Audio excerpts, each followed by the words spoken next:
오늘 말씀은 마가복음 12장이 되겠습니다. 1절로부터 12절까지. 찾으셨으면 한 목소리로 봉독하도록 하겠습니다. 예수께서 비유로 그들에게 말씀하시되 한 사람이 포도원을 만들어 산울터리로 두르고 줍지 않은 틀을 만들고 망대를 지어서 농부들에게 새로 주고 타국에 갔더니 때가 이르매 농부들에게 포도원 소출 얼마를 받으려고 한 종을 보내니 그들이 종을 잡아 심히 때리고 거저 보냈었거늘 다시 다른 종을 보내니 그의 머리에 상처를 내고 능욕하였거늘 또 다른 종을 보내니 그들이 그를 죽이고 또 그 외 많은 종들도 더러는 때리고 더러는 죽인지라. 이제 한 사람이 남았으니 곧 그가 사랑하는 아들이라. 최후로 이를 보내며 이르되 내 아들은 존대하리라 하였더니 그 농부들이 서로 말하되 이는 상속자니 자 죽이자 그러면 그 유산이 우리 것이 되리라 하고 이에 잡아 죽여 포도원 밖에 내던졌느니라. 포도원 주인이 어떻게 하겠느냐 와서 그 농부들을 진멸하고 포도원을 다른 사람들에게 주리라. 너희가 성경에 건축자들이 버린 돌이 모퉁이의 머릿돌이 되었나니 이것은 주로 말미암아 된 것이요 우리 눈에 놀랍도다 함을 읽어보지도 못하느냐 하시니라. 그들의 예수의 이 비유가 자기들을 가리켜 말씀하신 줄 알고 잡고자 하되 우리를 두려워하여 예수를 두고 가니라. 아멘. 이 말씀 속에서 우리는 정말 많은 말씀의 그 의미를 깨달아 알기를 바랍니다. 오늘 말씀의 제목은 포도원 주인과 농부들에 대한 비유라는 제목으로 말씀을 나누도록 하겠습니다. 예수님은 비유로 늘 말씀하셨습니다. 비유로 말씀하지 않은 것이 하나도 없을 만큼 모든 것을 비유로 말씀하셨습니다. 그러나 이 모든 비유에는 그 안에 중요한 의미들이 다 있었더라는 겁니다. 그래서 오늘 우리가 봉독한 오늘 본문 말씀에도 중요한 의미가 담겨져 있습니다. 더욱이 이 마지막 때를 살고 있는 우리들에게 너무나 중요한 말씀이기도 합니다. 이 포도원의 비유에 하나님의 계획이 담겨 있음을 발견할 수 있습니다. 하나님의 경륜, 하나님의 계획, God's plan이 담겨 있습니다. 이 모든 것은 명백하게 하나님이냐 아니면 하나님과 원수가 되느냐, 생명을 얻느냐 아니면 심판에 이르게 되느냐, 이 두 가지를 성경은 말해주고 있습니다. 예수님께서 비유로 말씀하신 것이 어떤 한 사람이 포도원을 짓는 것에 대해서 말하고 있습니다. 한 사람이 포도원을 만들어서 산 울타리로 두르고 줍지 않은 틀을 만들고 망대를 지어서 세웠어요. 그리고 농부들에게 그것을 새로 주고 타국에 갔어요. 그리고 나서 그것을 셈하기를 원하는 것들이 기록되어져 있습니다. 그래서 이 포도원에 담겨진 비밀들을 우리가 하나하나 살펴보도록 하겠습니다. 포도원, 이 포도원은 무엇입니까? 이것을 아는데 정말 기가 막히게 이 본문하고 똑같은 내용의 말씀이 바로 이사야서 5장에 있습니다. 이사야서 5장 먼저 1절 말씀을 봉독하겠습니다. 나는 내가 사랑하는 자를 위하여 노래하되 내가 사랑하는 자의 포도원을 노래하리라. 내가 사랑하는 자에게 포도원이 있으며 심히 기름진 사내로다. 내가 사랑하는 자. 정말 그 하나님에게 포도원이 있습니다. 또 예수님께 포도원이 있다라고도 말할 수 있습니다. 하나님의 기름진 동산에 포도원을 세우셨다라고 말하고 있습니다. 그래서 이 포도원이라는 것을 엄밀하게는 어디서부터 우리가 살펴볼 수 있느냐 하면 바로 아담이 거했던 에덴 동산. 그것이 하나님의 포도원이 될 수 있습니다. 하나님의 포도원은 에덴 동산에 있는 거예요. 근데 여러분, 이 땅에 하늘에 있는 식양대로 그 모양대로 똑같이 이 땅에 지은 것이 뭐죠? 그것은 바로 성막이었어요. 예루살렘 성전이었죠. 그런데 이 이사야서 5장에 있는 말씀을 통해서 이것이 무엇을 의미하는지를 하나하나 같이 비교하면서 살펴보도록 하겠습니다. 이사야서 5장 7절 말씀 같이 봉독하겠습니다. 무릇 만군의 여호와의 포도원은 이스라엘 족속이요 그가 기뻐하시는 나무는 유다 사람이라. 거기까지. 만군의 여호와, 모든 민족의 하나님 스스로 계신 영존하시는 그 하나님의 포도원이 이스라엘이라고 말하고 있습니다. 이 이스라엘, 하나님의 기업이 포도원으로 여기서 오늘 비유에서 나타나고 있는데 그 하나님의 기업, 이것이 이스라엘이 하나님의 기업이라는 거예요. 그래서 이스라엘 통해서 소출이 이루어지고 하나님을 부요하게 하는 역사를 주님께서 이루기를 원하셨다라는 거죠.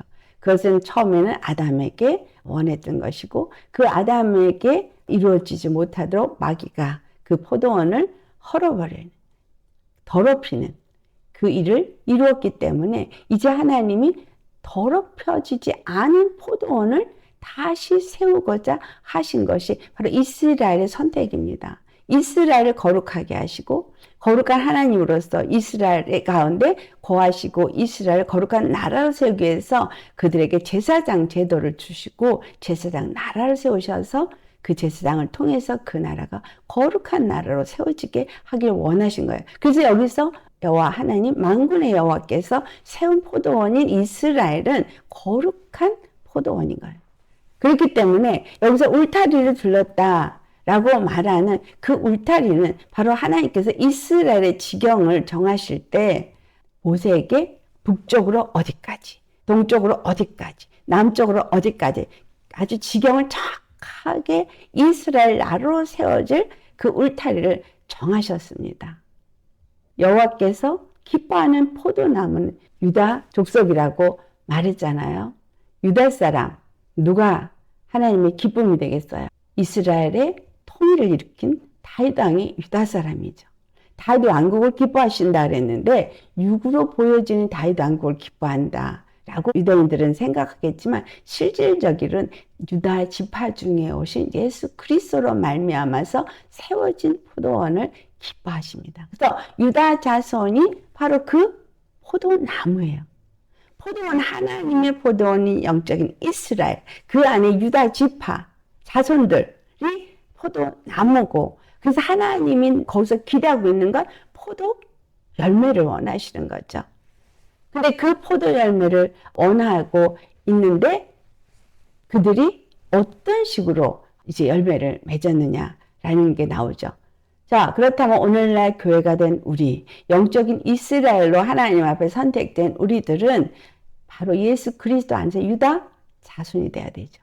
하나님의 그 생명나무가 되어지고, 에덴 동산으로 치면 생명나무고, 예수 그리스도 안에서 바로 이 포도원에 있는 포도나무가 되어져야 합니다. 그 말씀을 요한복음 15장에 예수님이 비유로 포도나무, 나는 포도나무요 너희는 가지니 라고 표현하시죠. 그래서 우리는 이방인들이기 때문에 접붙임을 받은 가지이지 원가지는 아니지만 예수 그리스도로 말미암아 우리가 유다 자손이 되어지고 그 포도나무가 되어지는 은총을 입었습니다. 십자가 복음으로 말미암아 우리가 이것을 입었기 때문에 우리 심령 안에서 주님이 포도나무에 접붙임을 받는 그 상태인 하나님 포도원의 포도나무가 되게 하기 위해서는 이 접붙임을 할 때 뭐냐면 붙이는 부위를 다 갈아서 완전히 그 진액이 나오게 해서 진액과 진액이 붙게 하는 것이 접붙임입니다. 그렇기 때문에 접붙임을 할 때 반드시 예수 그리스도 십자가의 보배의 피가 우리에게 묻어 있어서 그 피로 말미암아 예수님과 접목이 된다는 거예요. 예수 그리스도의 십자가의 피로 말미암아서 우리가 예수님을 머리로 모신 그의 몸된 지체가 되어지고 성령 안에서 우리가 함께 하나님이 거하실 교회가 되어진다. 성전이 되어진다. 이렇게 말하는 것처럼 지금 포도원이 되어져서 울타리가 쳐지려면 반드시 그 울타리는 어디에 있는 거냐? 실질적으로 그 이스라엘이 세워진 그 땅의 북쪽, 동쪽, 남쪽의 경계를 세워질 것을 말했지만 영적으로는 그 경계선이 어디냐면 바로 예수 그리스도 안이 경계선이에요. 우리는 그분 안에 있는 포도원, 그분의 포도나무가 되어지기 위해서는 반드시 예수 그리스도 안에 속한 자가 되어야 돼요. 그래서 이 나무에 대해서 성경은 생명나무로 표현하고 있어요. 생명나무가 어디 있었어요? 에덴 동산에 있었어요. 그러니까 우리가 예수 그리스도 안에서 첫사람 아담으로 회복되어질 때 우리는 동산에 있는 그 모든 생명나무의 실과를 먹을 수 있고 생명나무로서 그 에덴 동산에 거하는 자가 되어지는데 우리 주 예수 그리스도 십자가에서 모든 일을 이루신 것은 바로 이 포도나무로서 회복되게 하기 위한 거예요. 이 이사야 선지자를 통해서 주시는 말씀을 보면은 그 2절에 극상품 포도나무를 그 포도원에 심었다라고 말해요. 그러면 이스라엘이 하나님의 포도원이고 그 안에 있는 포도나무는 유다 자손이라 그랬다면 극상품 포도나무는 누가 되겠어요? 당연히 그건 예수님이죠. 예수님이 극상품 포도나무인 거예요.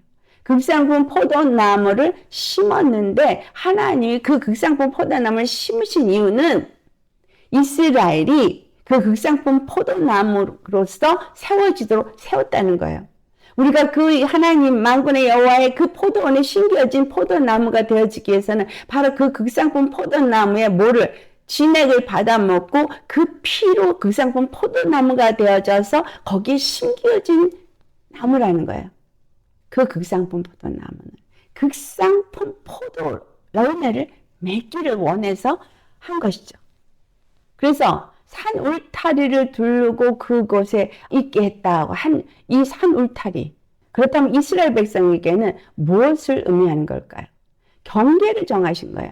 바로 이방인과의 경계예요. 여호와 하나님 거룩하시고 그가 원하시는 건 거룩한 나라, 제사장 나라를 원한 거예요. 그렇기 때문에 이방 나라와 경계를 정해놓은 거예요. 이스라엘 나라를 세울 때 원래 살고 있던 가나안 7족 아모리 족속 그 나라를 다 내어 쫓으라 그랬어요. 다 내어 쫓으라. 왜? 그 땅은 거룩한 땅이니까. 거룩한 나라가 돼야 되는 것이니까 그 이전에 살던 7족을 다 내어 쫓으라. 그리고 거기에 내 거룩한 나라가 세워지게 하라는 것이 하나님의 명령이었어요. 그러면 이 울타리 안에는 거룩하지 않은 건 있으면 안 되는 거죠. 거룩한 것만 있어야 되는 거예요. 예수 그리스도가 이스라엘이라 그랬거든요. 그러면 그 예수 그리스도 안에 있는 내가 포도나무로서 극상품 포도나무로서 세워지려면 예수 그리스도의 그 피를 받고 그 씨를 받아서 그 생명나무가 되어진 자들을 의미하고 있는 거죠. 나는 예수님을 믿는다고 말하는데 정말 예수님을 믿는 나는 나의 울타리는 뭐냐는 거예요. 내가 심겨져 있는데 나는 어디 심겨져 있느냐는 거예요. 이 세상에 심겨져 있습니까? 아니면 바로 하나님이 이스라엘 나라라고 얘기한 그 예수님의 몸 안에 심겨져 있습니까?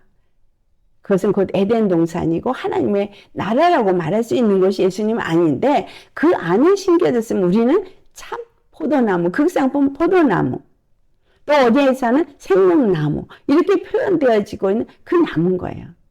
나의 울타리가 무엇입니까? 내가 울타리가 만약에 예수님이 나의 울타리라면 누구도 침범에 들어올 수가 없어요. 이 울타리는 하나님이 세운 울타리예요. 근데 그 울타리가 무엇으로 세워졌습니까? 예수 그리스도의 십자가의 피로 세워졌어요. 내가 그 십자가의 피를 믿고 그 예수 그리스도를 나의 주로 영접하였을 때 나는 믿음으로 예수 그리스도 안에 들어가서 그 생명으로 사는 자가 되고 예수님은 나의 울타리가 되어주십니다. 그래서 여러분은 지금 어디에 심겨져 있습니까? 나의 진정한 울타리는 무엇입니까? 나의 보호가 무엇이냐라는 거예요. 나의 보호.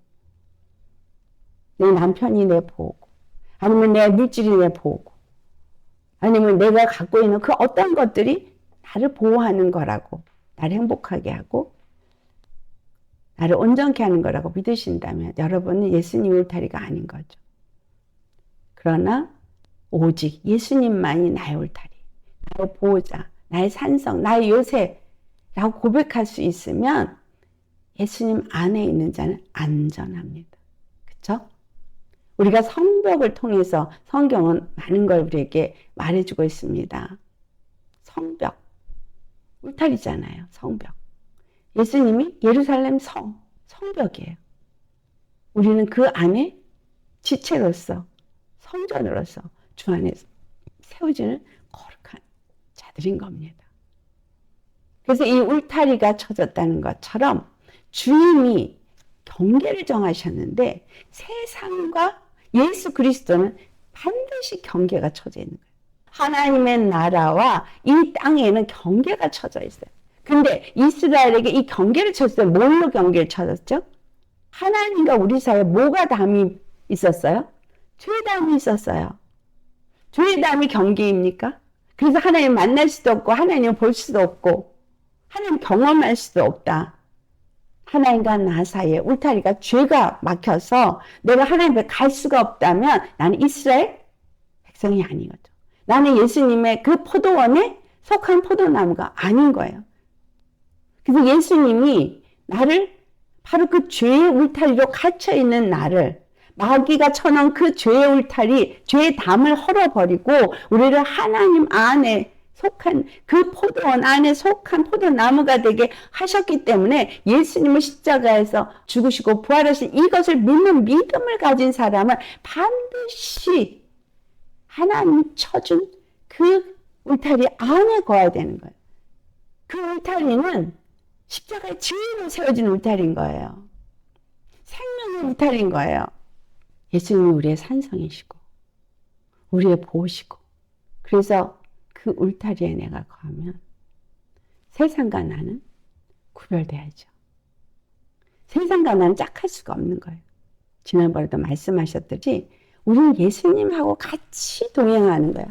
예수님을 믿고 영접한 그 순간부터 예수님을 한 번도 떠나면 안 되는 거예요. 항상 동행해야 되는 거예요. 모든 순간 속에 그 모든 걸음 속에 예수님과 함께 동행해야 돼요. 그럼 예수님이 나의 울타리인 거예요. 나를 보호해요. 이 울타리의 의미가 많은 것입니다. 또 다른 것으로는 뭐겠어요? 하나님의 거룩으로 울타리를 쳐줬다면 그 안에는 그 울타리가 바로 하나님의 영광이 우리의 울타리인 거예요.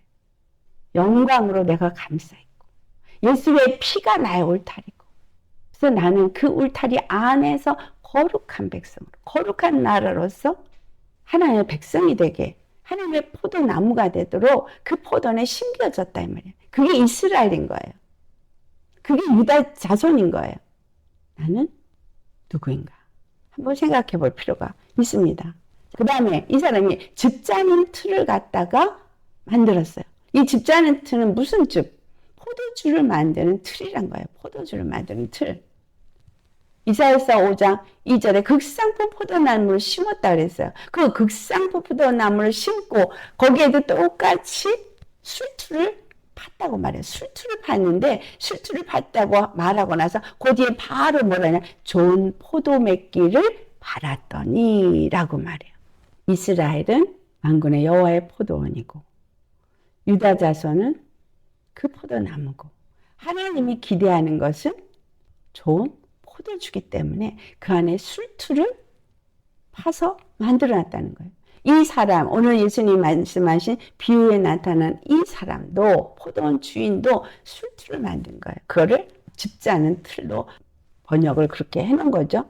하나님의 산 울타리를 치고 그 안에 술을 짜는 틀을 만드는데 좋은 포도주를 만드는 틀인 거예요.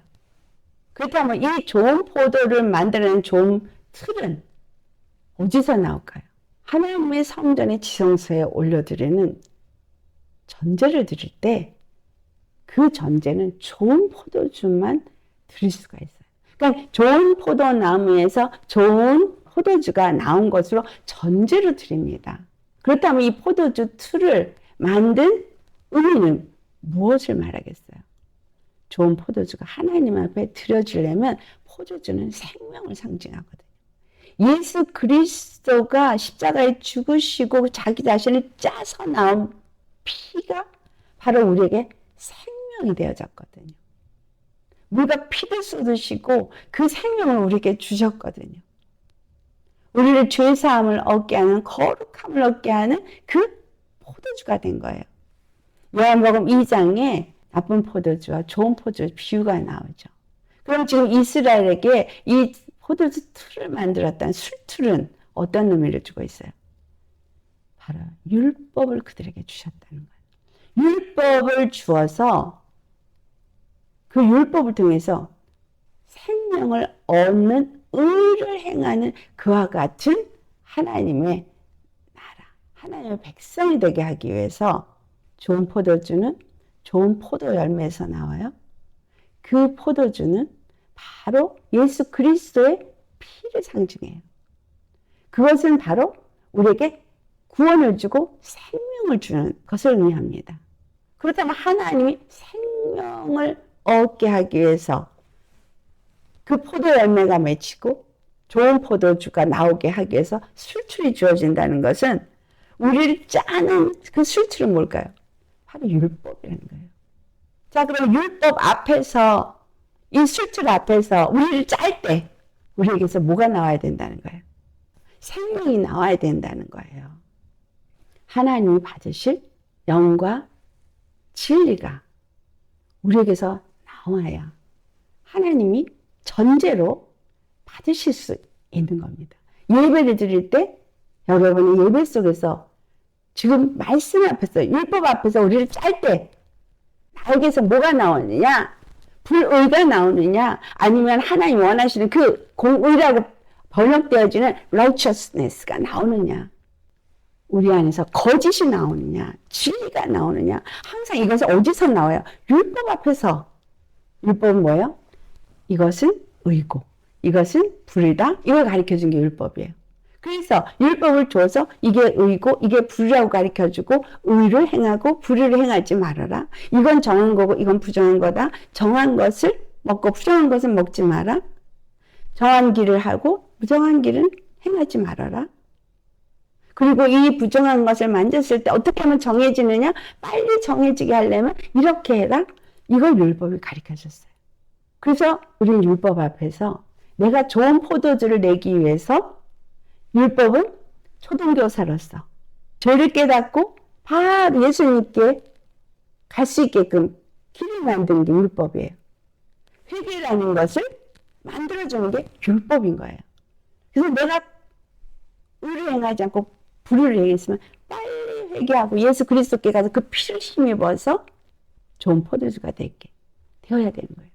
요한복음 2장에 나타나는 가나 혼인잔치의 의미는 바로 우리가 예수 그리스도 안에서 이루어질 혼인 예식의 의미를 전해주고 있습니다. 예수 그리스도 안에서 교회에서 이루어지고 있는 게 혼인 예식인데 이 혼인 예식에 포도주가 떨어져 가는 거예요. 교회가 하나님의 좋은 포도주가 아니고 생명이 아니고 그들은 율법으로서 이스라엘 사람들이 율법으로서 뭔가를 해보려고 열심히 하고 있는데 그게 떨어져 가는 거예요. 그때 예수님이 오셔서 하인들에게 물을 채우라고 그래요. 근데 그 물이 어떤 항아리였어요? 발 닦는 항아리. 예수님이 제자들의 발을 닦아주죠. 바로 세상에서 더럽혀진 것을 닦아주는 그 항아리. 거기에 물을 가득 채우래요. 돌항아리 6개를 가득 채우래요. 9가지 채우래요. 하나가 아니라 둘이 아니라 셋이 아니라 6개를 다 찰 때까지 예수님 아무 소리도 안 했어요. 그냥 물을 채우라 그랬어요.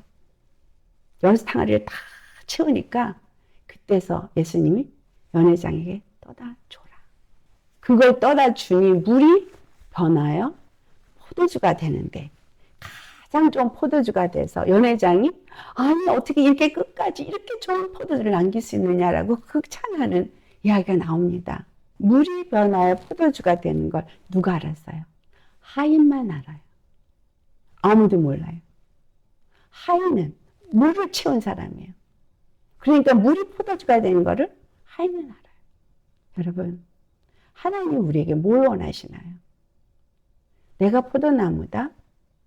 포도주를 만들어내야 된다.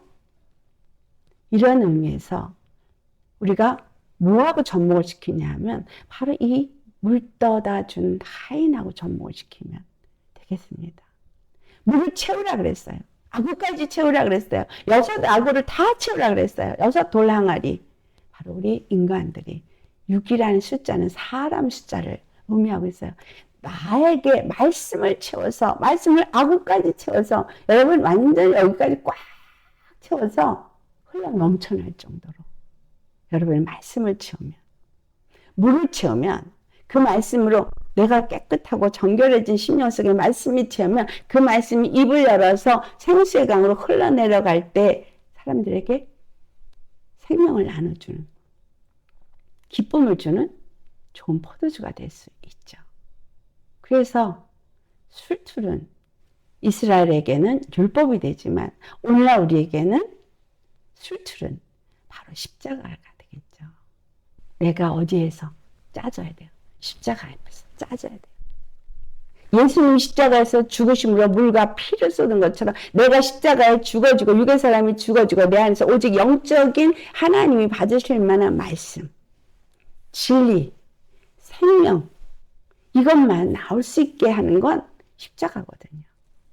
포도원에 술틀을 만들었어요. 포도가 만들어지면 그것을 좋은 포도주를 짜기 위해서. 그 다음에 망대를 지었어요. 망대는 뭐라 하죠? 워치타워라 그래요. 망대가 하고 있는 일은 뭐예요?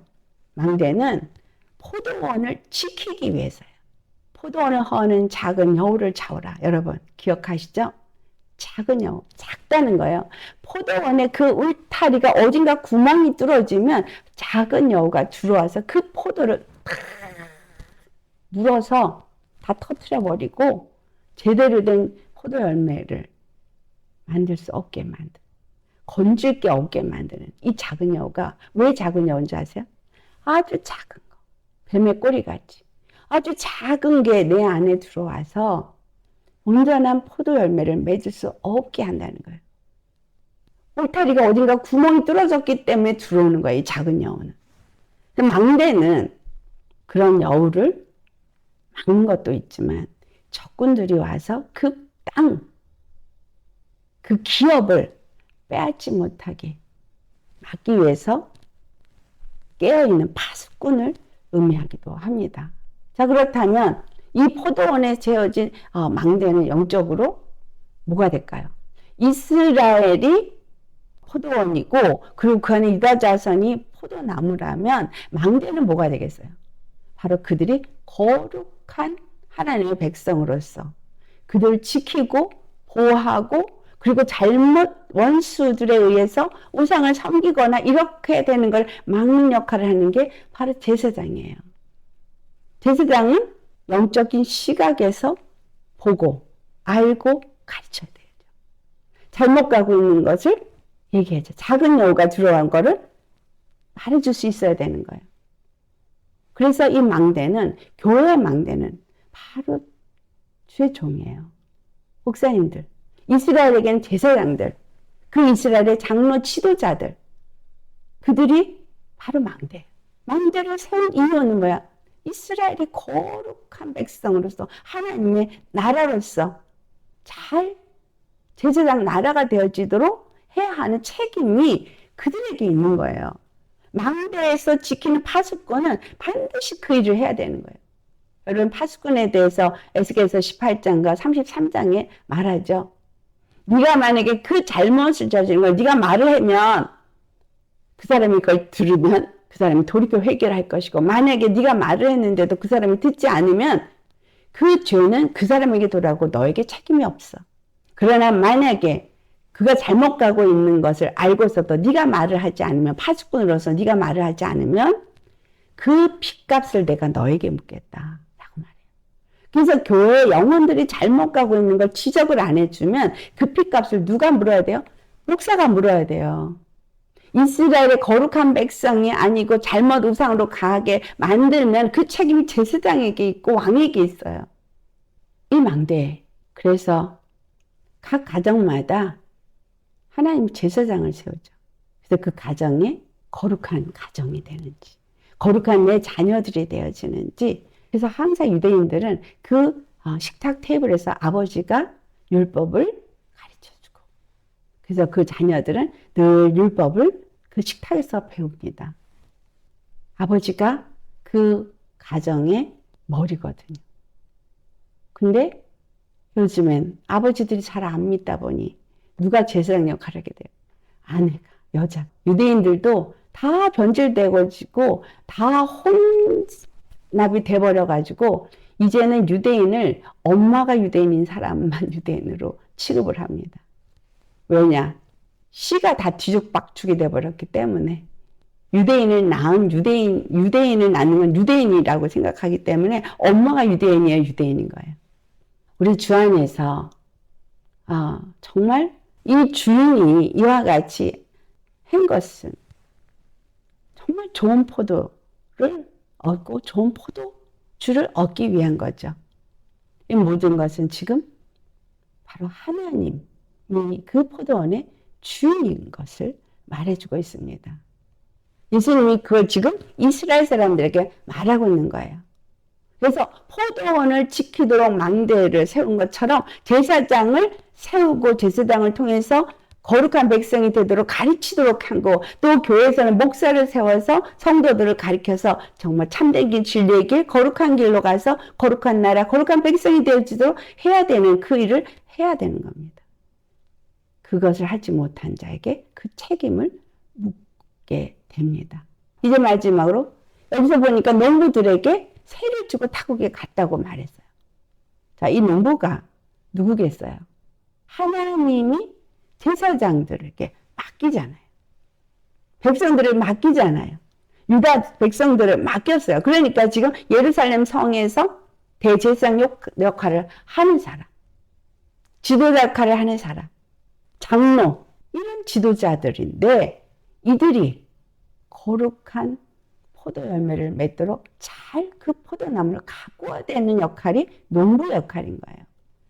그러면 이스라엘의 대제사장들이, 서기관들이 이스라엘로 하여금 거룩한 제사를 드리고 거룩한 백성으로 삶을 살도록 잘 가르쳤느냐?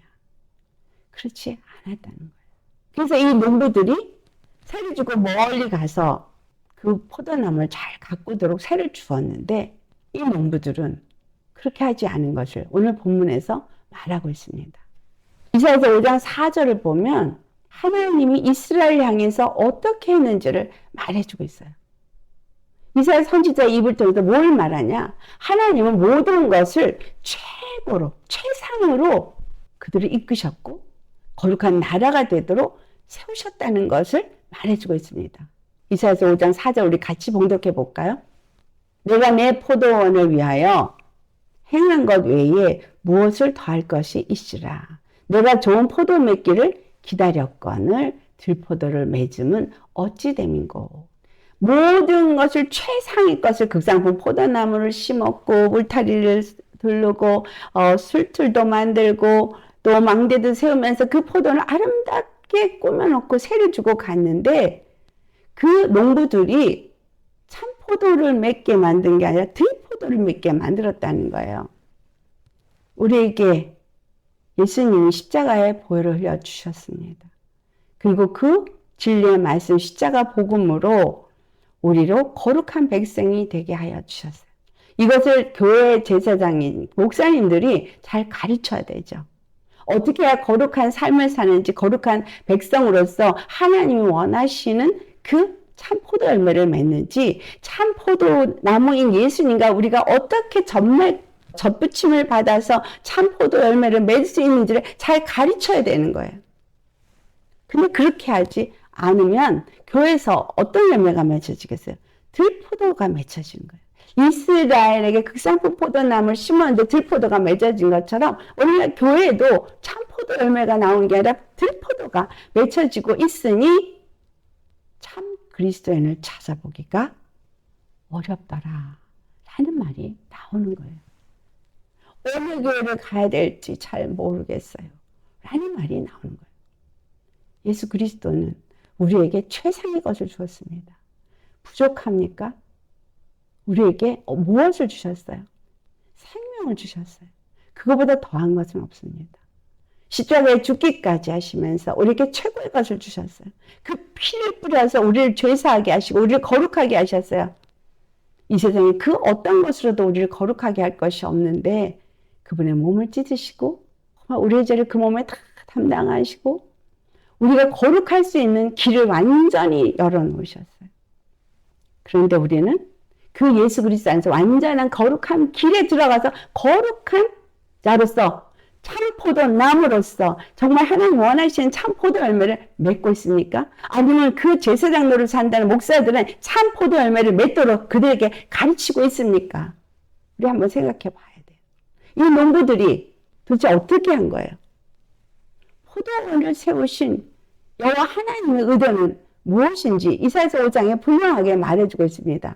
이스라엘의 하나님이 되고 그들은 하나님의 백성이 되는 것이 하나님의 뜻이에요. 그들을 출애굽시킨 이유, 가나안 땅에 그 나라를 세운 이유, 그건 하나님이 그들의 하나님이 되고 그들은 하나님의 백성이 되게 하기 위함입니다. 이사야서 5장 2절에 좋은 포도를 맺기를 바랬더니 들포도를 맺었다고 말했잖아요. 그 다음에 7절을 가보세요. 이사야서 5장 7절. 무릇 만군의 여호와의 포도원은 이스라엘 족속이요 그가 기뻐하시는 나무는 유다 사람이라 그들에게 정의를 바라셨더니 도리어 포악이요 그들에게 공의를 바라셨더니 도리어 부르짖음이었도다. 이스라엘에게 뭘 바랬어요? 정의, 정의라고 번역이 됐고 킹제임스 버전에서는 judgment라고 번역이 됐습니다. 근데 이 judgment는 어떤 게 심판, 재판 이런 것을 말하는데 즉 뭘 말한 거냐면 이스라엘을 다스리고 그들을 재판할 때 정의로 재판하기를 원했다는 거예요. 오늘날 교회가 사람들을 옳고 그르다라고 판할 때 선악간에 판단할 때 무엇으로 판단하냐? 내 생각으로? 내 관점에서? 내가 보는 시각에서? 아니면 내가 그동안 터득한 것으로 저건 옳아, 저건 글렀어, 저 사람은 틀렸어, 맞았어 합니까? 하나님이 우리에게 예수 그리스도를 보내주시고 십자가에 죽으시고 난 이후에 우리에게 진 정의, 진리는 하나예요. 선악간에 판단하도록 주신 것은 예수 그리스도의 십자가 복음입니다. 십자가의 피로 말미암아 우리 모든 인류의 죄가 사해지고 죄사함을 얻은 자가 되어졌기 때문에 내가 죄사함을 얻었으면 너도 죄사함을 얻은 것이고 내가 죄사함을 받았어도 아직도 죄를 짓는 것은 내가 아직 잘 모르고 어리기 때문에 영적으로 어리기 때문이고 다른 사람이 짓는 죄도 아직 영적으로 어리기 때문에 그래서 십자가가 기준이 되어져서 선악간의 판단을 해야 되는 거예요. 이게 정의의 판단이에요. 정의의 판단을 하지 못하면 어떻게 하죠? 불의의 판단. 내 임의로 내가 누구랑 친해, 좋아. 그럼 우리끼리 좋아. 그래서 우리가 서로 보는 거, 말하는 거, 우리가 좋아하는 건 다 옳아. 네가 말하는 건 틀려. 이게 뭐예요? 이게 불의의 재판이에요. 내가 보는 시각이 옳아. 딴 사람이 맞아. 그게 옳아. 그러면 그게 두 사람, 세 사람, 다섯 사람, 다수가 모여서 이게 옳다 그러면 소수가 옳아도 그건 잘못된 것이 돼버려요. 이런 재판. 이게 바로 불의의 재판이죠. 근데 이스라엘이 정의의 재판을 하기를 원했는데 그래서 율법이라는 걸 줬어요. 이게 의다, 이게 불의다. 율법을 줬는데 그들은 율법을 제껴놓고 그들이 뭔가 뒤로 돈 받고 불의의 재판을 하고 착취하고 고통을 겪게 한 일을 하는 그런 불의의 재판을 하는 나라가 됐고요. 그 다음에 거룩한 제사장 나라 세우기 위해서 제사장을 세웠는데 제사장이 그 레위지파에 있을 땐 제사장은 어디 가고 뭐가 세워졌어요? 바알의 제사장, 아스타롯의 제사장, 우상을 하는 거짓 제사장들, 거짓 선지자들 이런 자들이 세워져서 거짓 것을 백성들에게 가리켜서 다 음행하는 타락한 백성이 되게 만들어버린 거예요. 오늘날 교회가 제대로 거룩한 길을 가는 거룩해지는 백성이 되어지는 길을 온전히 가르쳐주지 않는다면 이 정의의 판단이 이루어지지 않고 정말 예수 그리스도 십자가의 복음으로 그들을 가르치지 않는다면 그들은 바로 우상을 섬기게 하는 저 바알 제사장들이나 아수라 제사장들이나 그런 자들인 거예요. 거짓 선지자들인 거예요. 거짓 사도고 거짓 복음 전하는 자, 이런 자들이 되는 거예요. 이게 지금 이스라엘에게 범람했듯이 이 땅에도 범람하고 있어요. 이 땅에 거짓 선지자들이, 거짓 사도들이, 거짓 목사들이 우린처럼 가장한, 주일꾼처럼 가장한, 광명의 천사가 가장한 이런 자들이 넘쳐나고 있습니다. 세 번째로 오늘 우리가 이사야서 5장 7절에서 봉독한 것처럼 공의를 행하는 백성을 원한 거예요. 여기서 공의라는 것은 righteousness, 바로 하나님의 의를 행하는 백성이 되어져서 하나님의 의의 나라가 되어지고 의의 백성이 되어져서 하나님의 진노가 임하는 것이 아니라 하나님의 축복이 그들에게 임하기를 원한 거예요. 참 포도를 맺는다는 것은 바로 이와 같은 일을 하는 것입니다. 근데 그들이 들포도, 저 이방인들이 맺는 포도, 그걸 맺었다는 거예요. 섞인 거, 거룩하지 않은, 섞인, 네피림 같은, 하나님의 아들이 세상의 딸들의 아름다움을 보고 섞여져서 네피림을 낳은 것 같이 하나님이 기뻐받지 않는 것을 가지고 와서 하나님 앞에 드리는 제사를 드린 거. 예루살렘에 입성한 예수님이 하루 그 비둘기 파는 상을 엎어버린 것과 같습니다. 포도나무에 바란 열매는 정의와 공의예요. 우리가 포도나무면 우리는 하나님 앞에서 모든 것을 판단하되 십자가가 기준이 돼서 법이 되어져서 그 십자가 기준에서 판단해야 돼요. 선악간에. 하나님의 의를 행하는, 그래서 의의 열매를 맺어야 돼요. 이 righteousness라고 말하는 이것이 계시록 19장 8절에 보면은 어린 양의 신부가 신랑을 위해서 그 옷을 준비했는데 거기서 말한 그 옷이 뭐냐? 바로 거룩한 이 공의의 행실로 나오고 있어요. 옳은 행실이라고 말했는데 그게 바로 righteousness, 옳은 행실. 그 의를 행하는 행실이 그들이 준비한 세마포신 거예요. 혼인잔치에 들어갈 때 입을 수 있는 옷인 거예요. 그래서 이사야서 5장 23절을 같이 봉독하겠습니다. 그들은 뇌물로 말미암아 악인을 의롭다 하고 의인에게서 그 공의를 빼앗는도다. 그래서 어떤 일이 일어난 거예요? 바로 오늘 우리 본문에서 말한 그 2절, 때가 이름에 농부들에게 포도원 소출의 열매를 받으려고 한 종을 보내기 시작합니다. 이스라엘, 교회, 그리스도의 교회, 지도자들에게 이제 하나님이 원하는 거예요. 교회에서 무슨 열매를 맺는지 얻기를 원하시는 거예요. 예수님 십자가 죽으시고 부활하시고 보좌에 올라가셔서 이제 다시 오실 텐데 하나님은 보고 계십니다. 열매를 원하세요. 이 땅에 정의와 공의를 원해요. 그런데 교회가 정의와 공의를 행하지 않으니까 세상에도 정의와 공의가 없어요. 여러분, 정의의 재판이 없어진 것을 아주 적나라하게 드러내고 있습니다. 모든 나라에서. 공의를 행하지 않냐고 거짓을 행하는 자들이 판을 치는 세상이에요. 옛날에는 양심이라는 게 있었는데 요새는 양심도 하이 맞아가지고 양심이 없는 것 같더라고요. 어떻게 이렇게 행할 수가 있을까? 기가 막힌 일들을 너무나 서슴없이 하고 또 그런 일을 행하는 자들이 옳다라고 인정받고 있고 이 지도자들이 그런 사람들이 앉아있고 그런 세상에 우리가 살고 있어요. 그리고 백성들은 그걸 바꾸려고도 안 해. 옛날엔 데모하면서 바꾸려고 했는데 이제는 바꾸려고도 안 해. 관심 없어. 나만 잘 되면 되지. 여러분, 나라 없는 국민도 없습니다. 나라가 잘 돼야지. 나만 살려고 하면 내가 사라져요. 나라가 없으면 나도 없어요. 그렇죠?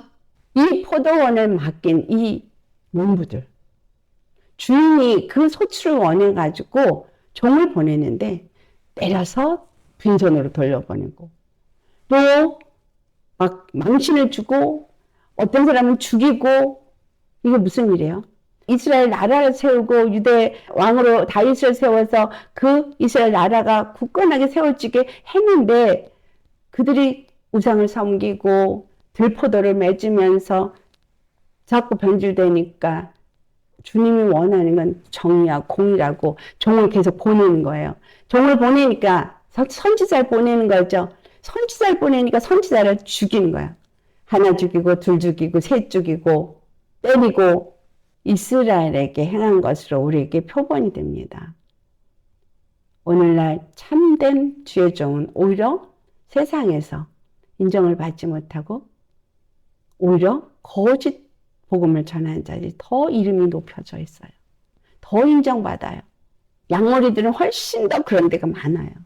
십자가에 죽는 길을 가라는 거 듣기 싫거든요.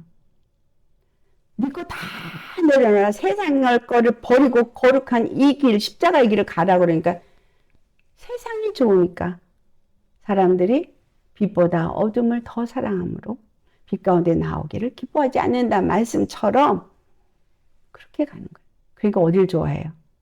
자기네들에게 달콤한 말을 하는 것이 좋은 거예요. 그것으로 보여줍니다. 이 농부들에게 이제 이 주인이 종을 보내서 안 되니까 누굴 보내요? 아들을 보내요. 하나밖에 없는 아들을 보내는데 이 아들이 누구예요? 예수 그리스도입니다. 이 아들을 보내면 그 말을 듣고 그들을 존귀하게 여기리라 생각했어요.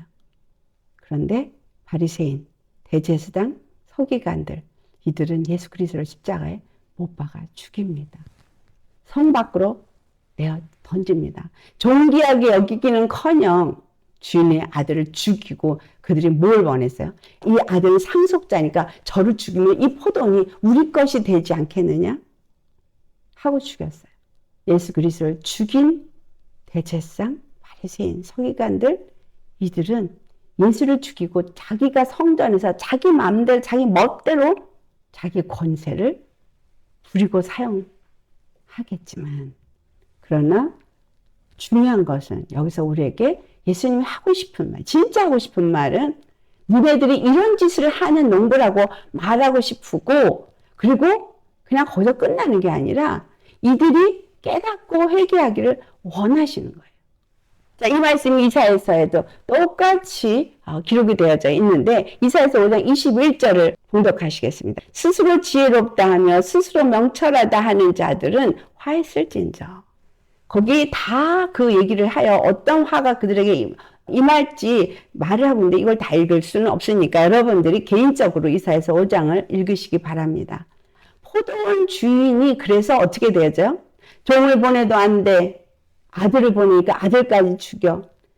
이제 포도원 주인은 분노하게 되고 그들에게 심판을 베풉니다. 이것이 바로 9절에 포도원 주인이 어떻게 하겠느냐? 와서 그 농부들을 진멸하고 포도원을 다른 사람들에게 주리라 라고 말하죠.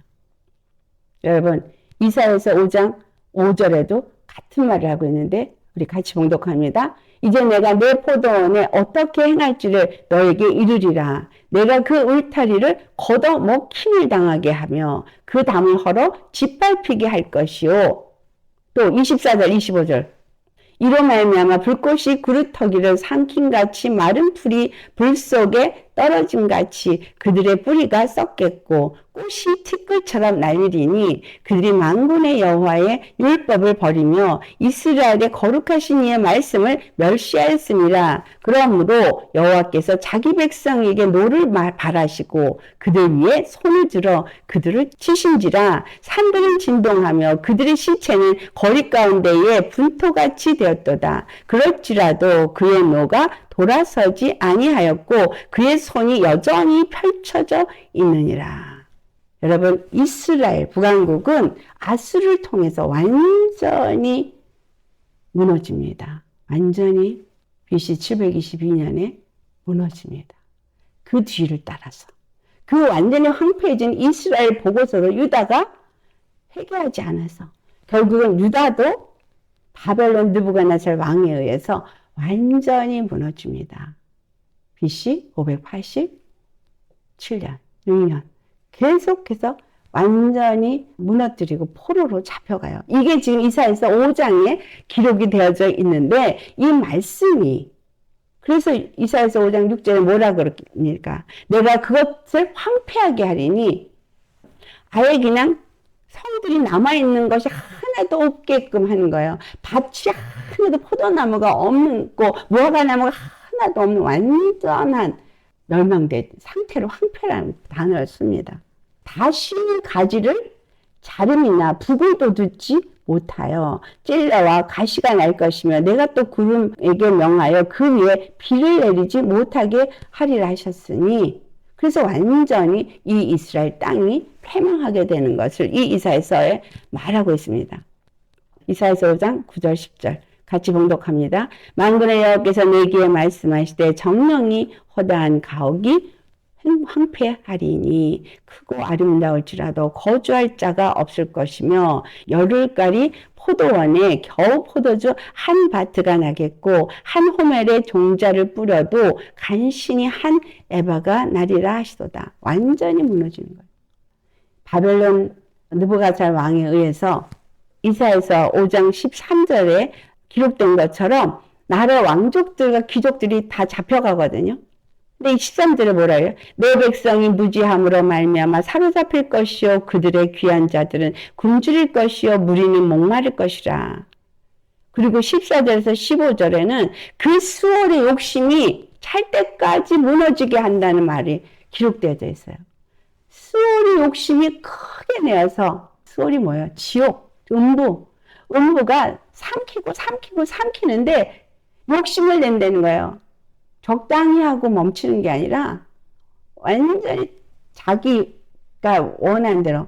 자, 마귀는 그들의 목적이 뭐예요? 죽이고 멸망시키는 거예요.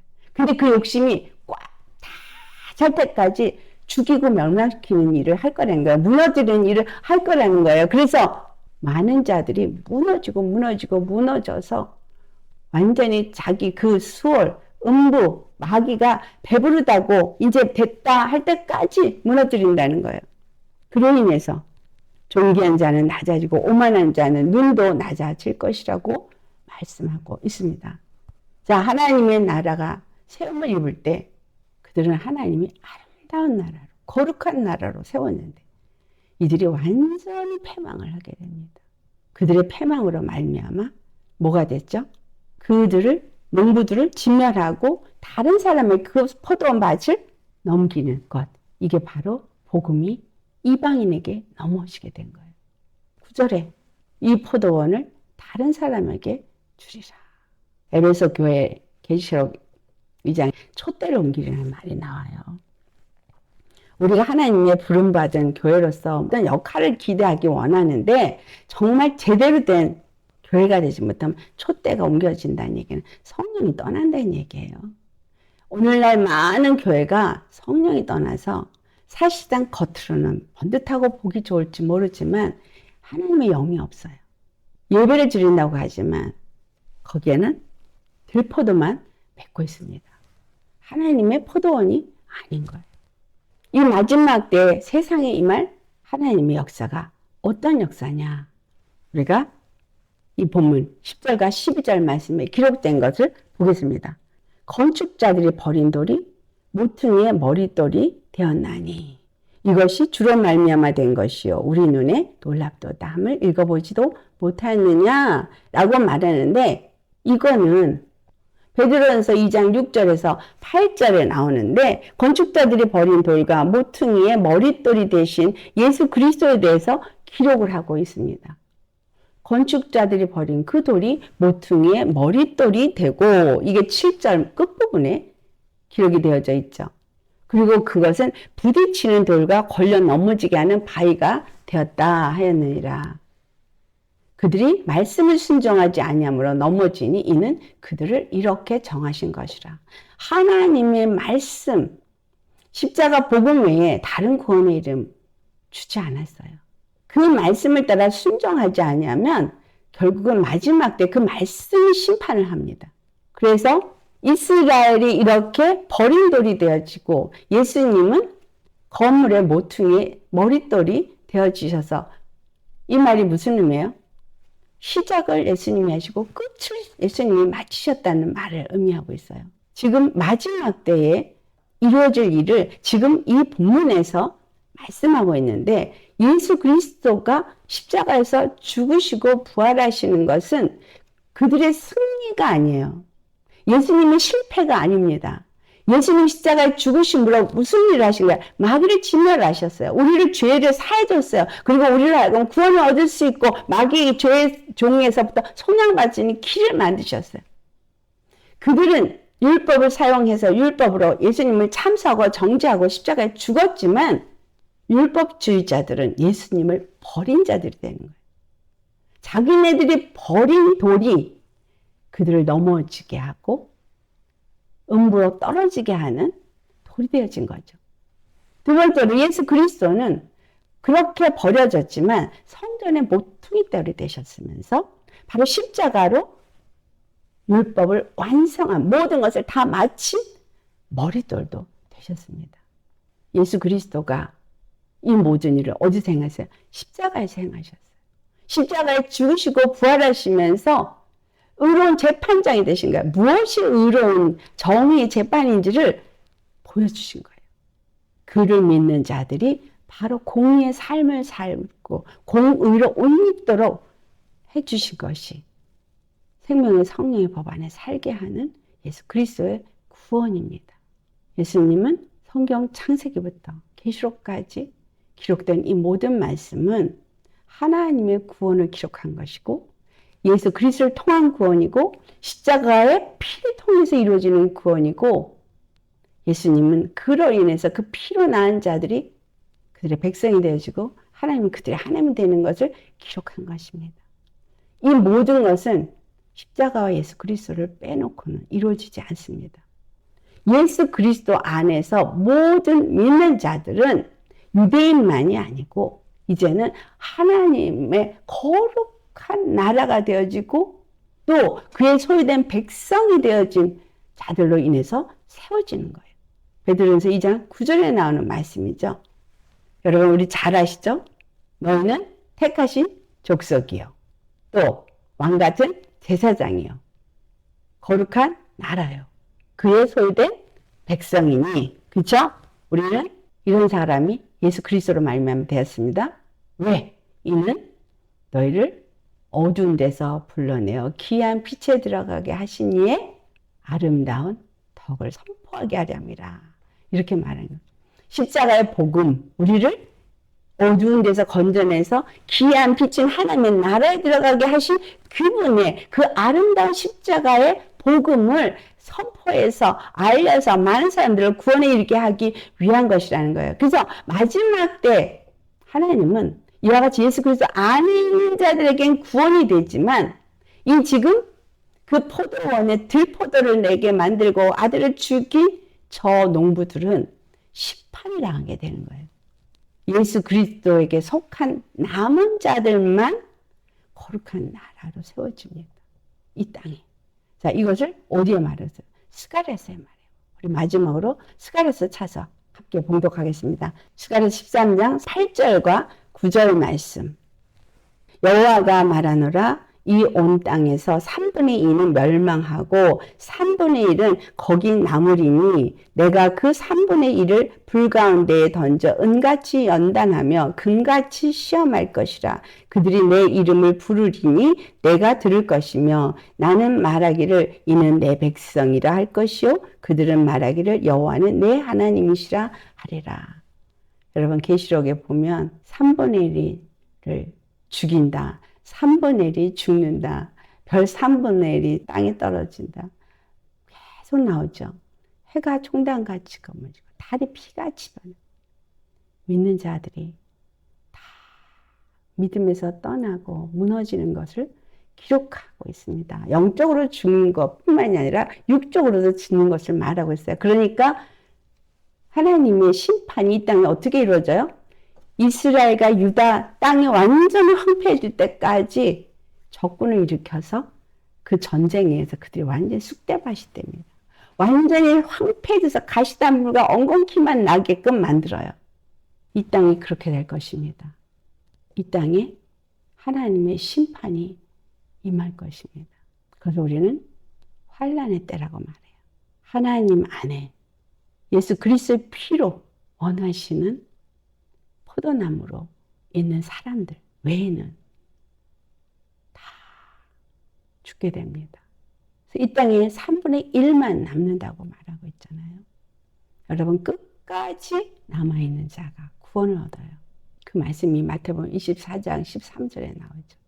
끝까지 견디는 자가 구원을 얻습니다. 지금 아무것도 보이지 않아도 여러분 시시각각으로 우리 앞에 다가오고 있는데 무엇을 바라보고 계십니까? 도대체 내가 지금 무슨 포도를 맺고 있습니까? 하나님은 나에게 극상품 포도나무를 심었어요. 예수님을 심었어요. 나에게서 지금 원하는 건 좋은 포도 열매예요. 전제로 지어질 좋은 포도를 맺기를 원해서 내 안에 술줄도 주고 산 울타리도 두르고 망대도 세우고 다 했어요. 근데 우리가 들포도를 맺는다. 들포도를 맺도록 내가 이 모든 걸 허락하고 있다면 하나님이 예수 그리스도를 십자가에 못 박게 한 이 사건이 아무것도 아닌 것으로 만들어버린 사람들 또는 그 자체를 대적하는 사람들을 반드시 진멸할 것을 오늘 이 비유에서 말해주고 있어요. 그 말씀 베드로전서 2장에도 그 돌의 비유로 말하고 있고 계시록에도 계속 나옵니다. 죽고자 해도 죽지 못한다는 걸 기록하고 있죠. 차라리 죽으면 나아요. 죽고자 해도 죽지 못하고 괴로운 것을 겪어야 되는 사람들이 있습니다. 우리는 예수 그리스도 안에 피해야 돼요. 우리 자신을 거룩하게 잘 준비하시면서 예수 그리스도 안에서 여러분 정말 믿음으로 잘 준비하시기를 축원합니다. 아멘. 내가 어떤 포도주를 만들어서 주 앞에 드리냐, 어떤 포도 열매를 맺느냐, 여러분 어떤 열매를 맺고 계십니까? 정의와 공의 열매를 맺으십니까? 생명의 열매를 맺으십니까? 성령의 열매를 맺으십니까? 하나님이 우리에게 원하는 건, 십자가 복음을 우리에게 주신 건 바로 그 정의와 공의를 행하는 거룩한 하나님의 나라가 되게 하기 위함이에요. 말씀을 우리에게 주시는 것은 그 의로 행해서 거룩함을 잃지 않는 백성이 되기를 원함이에요. 나도 살고 다른 사람도 살릴 수 있는 그러한 제사장들이 세워지기를 원합니다. 우리 모두 오늘 이 말씀 생각하시면서 정말 회개할 것은 철저하게 회개하시면서 주님이 나에게 셈하자. 자, 내가 너한테 극상품 포도나무를 심었는데 너 나한테 무엇을 줄래? 할 때 나는 무엇을 내놓겠습니까? 기도하시겠습니다.